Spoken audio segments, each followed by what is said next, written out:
Occult ভার্সে আপনাদের স্বাগত। আর আমি আকাশ, আপনার অকাল্ট কনসাল্টার। 2026 কোনো সাধারণ বছর নয়। এটা সূর্যের বছর। পাওয়ার, ইগো আর লিডারশিপ সামনে আসবে। যারা নিজের পরিচয় জানেন তারা উঠবেনই, আর যারা অহংকারে অন্ধ তারা চাপের মধ্যে থাকবেন এই বছর। কেরিয়ারের ক্ষেত্রে অথরিটি বাড়বে। রিলেশনশিপের মাঝখানে কখনো ইগো আসতে দেবেন না।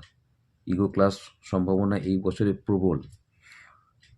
সূর্যের প্রভাবে এই বছরে অনেকেই ঘোলা জলে মাছ ধরবার চেষ্টা করবেন, কিন্তু আবারও বলছি একই কথা, যারা প্রকৃতই নিজেদের চেনেন তারা এই বছরে লিডারশিপ দেবেন।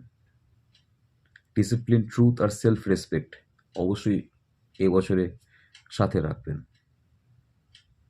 আদিত্য হৃদয় স্তোত্রম পাঠ করবেন, এতে বিশেষ ফল পাবেন। কমেন্টে সেটা দিয়ে দিচ্ছি।